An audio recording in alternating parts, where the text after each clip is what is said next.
मुज़ाहमत जो है वो मुसलमानों का सबसे बड़ा हथियार है। अमेरिका की अफ़गानिस्तान में शिकस्त है वो इंसानी तारीख़ की सबसे बड़ी शिकस्त है। अमेरिकन अभी तक इसको साबित नहीं कर सके कि 9/11 में वाक़ईतन उसामा बिन लादेन मुलविस थे। जो ग़ज़वा बदर है वो ताकत का कैसा अदम तवाज़ुन था। मतलब एक तरफ जो था 313 का लश्कर था, दूसरी तरफ 1000 का लश्कर जरार था। उन्होंने दावा किया था कि हम तालिबान को फ़ना कर देंगे। वो ना सियासी एतबार से उनको फ़ना कर सके, ना अस्करी एतबार से फ़ना कर सके, ना उनकी जो अवामी जड़ें हैं उनको वो काट सके। वक्त की वाहिद सुपर ताकत थी अमेरिका, वो वहाँ पर बुरी तरह से पिट गई, वो वहाँ से बुरी तरह से हार गई और वो अपना कोई भी हदफ हासिल करने में कामयाब नहीं हो सकी।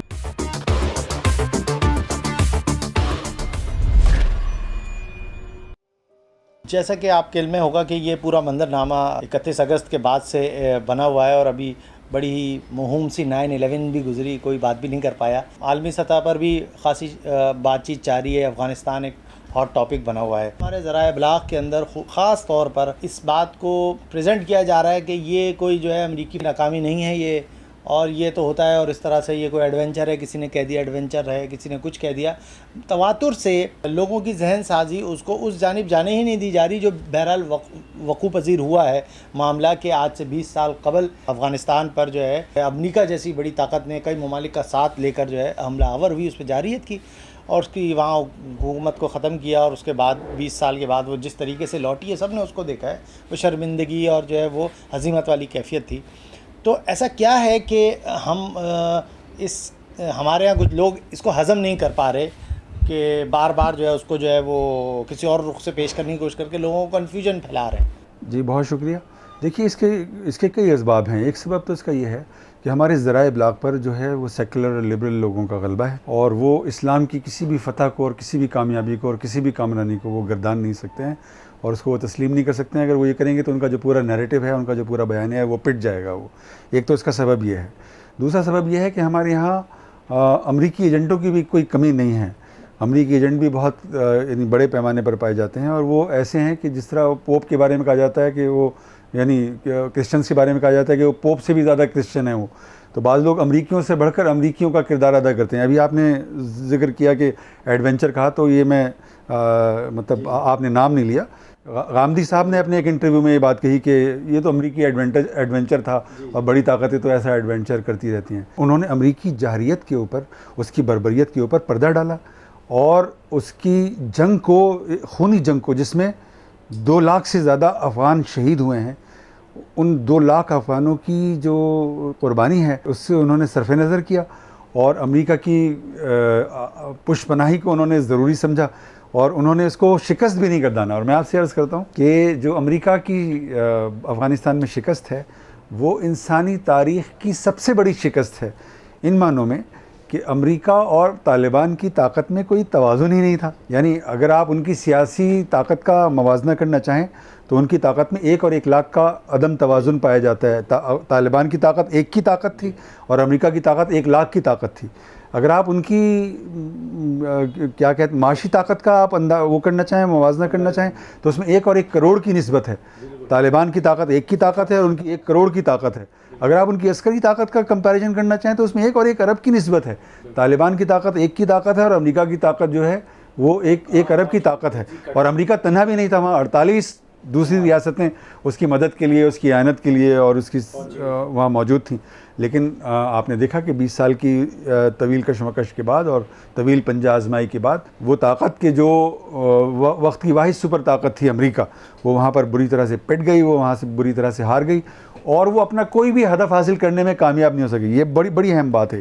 वो जितने भी अहदाफ लेकर आए थे वहाँ, उनमें से एक हदफ भी वो पूरा नहीं कर सके। मसलन मिसाल के तौर पर वो तालिबान को ख़त्म करने का हदफ लेकर आए थे 20 साल पहले जब वो दाखिल हुए थे। उन्होंने दावा किया था कि हम तालिबान को फ़ना कर देंगे। वो ना सियासी एतबार से उनको फ़ना कर सके, ना अस्करी एतबार से फ़ना कर सके, ना उनकी जो अवामी जड़ें हैं उनको वो काट सके। तालिबान जितने मकबूल 9/11 से पहले थे, आज उससे ज़्यादा मकबूल आपको अफ़गानिस्तान में है और वो वहाँ पर वो 20 साल तक मुज़ाहमत की क़ुव्वत बने रहे। फिर वो वहाँ आए थे कि वहाँ पर वो एक क्रेडिबल डेमोक्रेटिक सिस्टम जो है वो इंट्रोड्यूस करवाएंगे। लेकिन आपको मालूम है कि जो जमहूरियत उन्होंने वहाँ मुतारिफ़ कराई वो किसी भी एतबार से काबिल एहतराम नहीं है और वो 20 साल की कोशिश के बावजूद इसमें नाकाम हो गए। जो गुज़िश्ता इंतखाबात हुए उसमें सिर्फ 10% लोगों ने पार्टिसिपेट किया। 90% अफ़गान जो हैं उन इंतखाबात से लाताल्लुक़ रहे, बेनियाज़ रहे और सूरत हाल ये हुई कि अब्दुल्ला ने अशरफ गनी पर इल्ज़ाम लगाया कि उन्होंने धांधली की है, और अशरफ गनी ने अब्दुल्ला पर इल्ज़ाम लगाया कि उन्होंने धांधली की है, और दोनों ने अलग अलग ओहदों का हलफ उठा लिया। तो अमेरिकन को इंटरवीन करना पड़ा, मुदाखलत करनी पड़ी, और फिर उन्होंने अशरफ गनी के हक़ में फ़ैसला दिया और अशरफ गनी वहाँ के सदर करार पाए। इसी तरह वो ये दावा लेकर आए थे कि वो एक ऐसी क़ुव्वत, एक ऐसी अस्करी ताकत फ़ौज की सूरत में और पुलिस फ़ोर्स की सूरत में खड़ी कर देंगे जो तालिबान के मुकाबले के लिए किफ़ायत करेगी। और उन्होंने तकरीबन 1.5 लाख फ़ौज और 1.5 लाख पुलिस फ़ोर्स खड़ी की, 3 लाख लोगों की। जी उस पर उनके अंदाजे के मुताबिक सिर्फ पुलिस और फ़ौज की तैयारी पर 95 अरब डॉलर जो हैं वो खर्च हुए। उन्होंने खड़ी करने की कोशिश की और आपने देखा कि वो मेल्ट हो गई। जैसे तालिबान ने पेशकदमी शुरू की, फ़ौज भी गायब हो गई और पुलिस भी गायब हो गई, एक गोली भी नहीं चली। और अमेरिकन के जो अपने अंदाजे थे कि वो कितने दिनों में तालिबान काबुल को फतह कर लेंगे, वो सारे के सारे गलत साबित हुए। पहले उन्होंने कहा कि 6 महीने लगेंगे, फिर उन्होंने कहा 3 महीने लगेंगे, फिर उन्होंने कहा कि इसमें 1 महीना लगेगा, और वो 7 दिन के अंदर काबुल के अंदर आकर बैठ गए। तो अमेरिकन के जितने भी मंसूबे अफ़गानिस्तान से मुताल्लिक़ थे वो सारे के सारे नाकाम हो गए।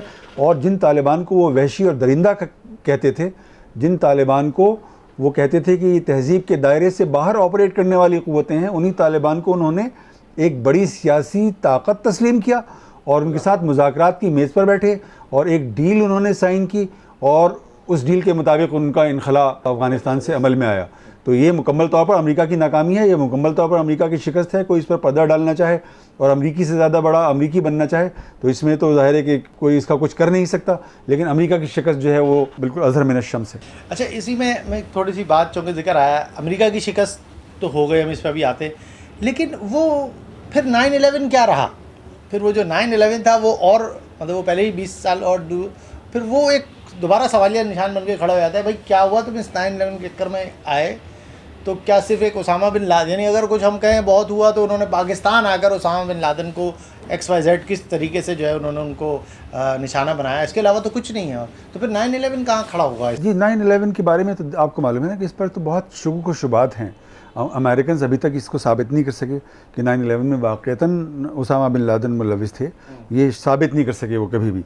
और ख़ुद अमेरिका के अंदर ऐसे सैकड़ों लोग मौजूद हैं, इस पर फिल्में बन चुकी हैं, इसके ऊपर डॉक्यूमेंट्रीज़ बन चुकी हैं, इस पर किताबें लिखी जा चुकी हैं कि वो इनसाइड जॉब था वो, और उसमें जो था वो उसामा बिन लादेन का कोई अमल दखल नहीं था। और मुल्ला उमर से जब तकाजा किया गया कि वो उसामा बिन लादेन को अमेरिका के हवाले करें तो उन्होंने एविडेंस मांगा कि एविडेंस है तो हम दे देंगे, लेकिन अगर एविडेंस नहीं है तो फिर हमारा जो इस्लामी हमारी रिवायात हैं वो इस बात की इजाज़त नहीं देते कि हम अपने मेहमान को किसी दुश्मन के हवाले करें। तो अमेरिका को अगर उसके पास कोई कंक्लूसिव एविडेंस होता तो वो यकीनन वो मुल्ला उमर के सामने पेश करते, तो वो कोई एविडेंस पेश नहीं कर सके। हम ये कह सकते हैं अब अमेरिका का जो अफ़गानिस्तान से जो अभी हज़ीमत हुई है, शिकस्त हुई है, इसके साथ साथ 9/11 भी का किस्सा भी अब तमाम ही कर दिया, क्योंकि अब अगर वो ऐसी सूरत रहेगी तो अब 9/11 को बार बार याद नहीं किया जाएगा। कैसा रहेगा? 9/11 तो उनके ताक़ुब में रहेगा, इसलिए कि उसने जो है अमेरिका की जो दाखिली सूरत हाल है, मतलब वो अमेरिका पर होने वाला सबसे बड़ा हमला है वो अमेरिका की तारीख़ का, तो उसको कभी वो कभी फरामोश नहीं कर सकेंगे और वो उसको याद करते रहेंगे। और वो अब तो उनको इसके साथ साथ ये भी याद आता रहेगा कि उस 9/11 के बाद उन्होंने जिस जारियत का इर्तिकाब किया था वो जारियत भी उनकी नतीजा खेज साबित नहीं हो सकी। ये चूँकि शिकस्त का बाप बन गया है तो वो लोग भुलाएंगे उसको या उसको याद रखेंगे, खैर ये तो है। लेकिन मैं ये कहूँगा कि ये 9/11 के बाद जब आज से 20 साल कबल जब ये मंजरनामा बना था और जिस क़ुव्वत और तम तराक के साथ उसने इधर फ़ोन उधर फ़ोन और सारी चीज़ें, अमेरिका जिस अंदाज से आया था उस वक्त क्या पेश गोई मुमकिन थी कि भाई अब ये क्या, यानी मंजरनामा क्या बदलेगा? क्योंकि हम पोस्ट 9/11 सिनेरियो हो गया है, मतलब बात होती थी अब 9/11 के बाद क्या होगा, एक क्वेश्चन मार्क। तो क्या ऐसी पेश गोई उस वक्त कोई जी मैं आपसे अर्ज़ करता हूँ, एक तो ये खाकसारी आपके सामने बैठा हुआ है, मैंने 9/11 के बाद यानी रिकॉर्ड पर मौजूद है, कॉलम मौजूद है, उसमें मैंने लिखा कि अगर 5% लोग अफ़गानिस्तान के अमेरिका की मज़ाहमत पर आमादा हो गए तो अफ़गानिस्तान अमेरिका का दूसरा वियतनाम बनकर उभरेगा। और मैंने उसी ज़माने में, जिस वक्त ये कॉलम लिखा उसी ज़माने में एक नज़म लिखी थी जिसका नाम था खेल, वो मैं आपकी खिदमत में पेश कर देता हूँ। जी, तो उस नज़म का उन्वान है खेल। जंग को खेल समझता है उर्दू, खंदक़ें खोद के बैठा हूँ मैं अपने दिल में, सर का क्या था उसे सजदे में छुपाया हूँ, सर का क्या था उसे सजदे में छुपाया हूँ, मेरी किस्मत के मैं हाथों को दुआ कहता हूँ, मेरी किस्मत के मैं हाथों को दुआ कहता हूँ, और आँखें तो किसी ख्वाब की तहवील में हैं बरसों से, हाफजा मैं अभी तारीख़ को सौंप आया हूँ, पाँव सदियों का सफ़र ले गया मुद्दत गुजरी। कौन कहता है कि मैं साहिब असबाब नहीं, ये ज़मीं मेरा बिछोना है, फलक चादर है और सितारे मेरी उम्मीदें हैं। जंग को खेल समझता है उर्दू, देखिए खेल बिगड़ने की खबर कब आए, वो जो मौजूद है दुनिया को नज़र कब आए। तो अमेरिका की शिकस्त 20 साल पहले भी मौजूद थी, सिर्फ वो दुनिया के सामने नहीं थी। पर्दा हट गया और अमेरिका की शिकस्त अज़हर मिन शम्सों का सामने आ गई। तो जो लोग अपने मज़हब और अपनी तारीख़ और तहज़ीब से जुड़े हुए थे, उन सब लोगों को इस बात की कवी उम्मीद थी कि अमेरिका को शिकस्त होगी, इसलिए कि अमेरिका बातिल पर खड़ा हुआ है और उसके इत्तेहादी भी बातिल पर खड़े हुए हैं, और जो उसकी मज़ाहमत करने वाले मुजाहिदीन हैं वो हक़ पर खड़े हुए हैं और उनकी फ़तह यकीनी है। लेकिन बहरहाल बहुत ज़बरदस्त आपने बात कही। जो उस वक्त जो माहौल था या जो मंजरनामा था, पाकिस्तान भी झुक गया था, बल्कि मदद करने का बजाय उल्टा ज़मीन तक फराम की जा रही थी, तमाम ममालिक और वो सारे। हम अगर इसी पैराडाइम में देखें जहाँ मज़ाहमत हो रही है, हमारे पास कश्मीर है, हमारे पास फ़लस्तीन है, मिस्र के अंदर भी वो रहा है, क्या मैच किया जा सकता है, सूरत हाल को मैच किया जा सकता है जैसे जैसे यहाँ अल्लाह ताला ने दी, और ये बिल्कुल वाज़े और वो है। क्या इसी जबर को हम कहें, यहूदी इसराइल जिस तरह से फ़लस्तीन पर वो है हुआ है, और वहाँ जिन आजमाइशें और वहाँ बमबारी सारी चीज़ें हैं वहाँ जैसा, तो क्या मैच हम करेंगे इसी तनाजुर में, इस नज़म के पस मंज़र में ही अगर मैं पूछूँ? देखिए, मुसलमानों की तारीख़ ये है कि उन्होंने बहुत कम क़ुव्वत के साथ दुश्मन को शिकस्त दी है और इसकी मुज़ाहमत की। और मैं आपसे अर्ज़ करता हूँ कि मुज़ाहमत मुसलमानों का सबसे बड़ा हथियार है और ये उनका मज़हबी फ़र्ज़ है। बातिल की मुज़ाहमत मुसलमानों का फ़र्ज़ है, यानी ये कोई शौक़ नहीं है। तो मैं आपसे अर्ज़ कर रहा था कि मुज़ाहमत जो है वो मुसलमानों का कोई शौक़ नहीं है, ये उनका एक मज़हबी फ़रीज़ा है कि जब बातिल आपके सामने आकर खड़ा हो जाए तो उसके सामने सरेंडर नहीं करना। खा वो अमेरिका हो, खा वो सोवियत यूनियन हो, खा वो इसराइल हो, खा वो भारत हो, खा वो दुनिया की कितनी बड़ी ताकत क्यों ना हो, लेकिन उसकी मुज़ाहमत करनी है आपको। तो मुसलमानों के पास मुज़ाहमत के जो मॉडल्स हैं वो बड़े ज़बरदस्त हैं, और इसका आगाज़ जो है ख़ुद रसूल अकरम सल्लल्लाहु अलैहि वसल्लम के ज़माने मुबारक से हो गया था। जो ग़ज़वा बदर है वो ताकत का कैसा अदम तवाज़ुन था, मतलब एक तरफ जो था 313 का लश्कर था, दूसरी तरफ 1000 का लश्कर जर्रार था।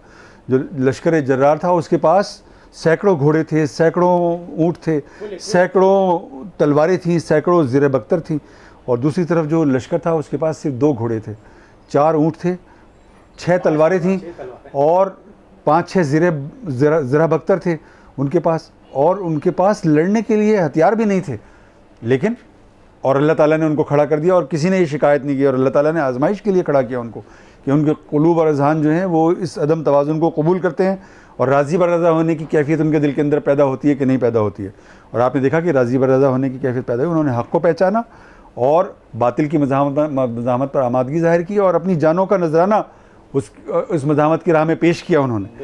और जब उन्होंने देख लिया तो फिर अल्लाह ताला का वादा सुबह के वक्त आया कि हम फरिश्तों के ज़रिए से तुम्हारी मदद करेंगे।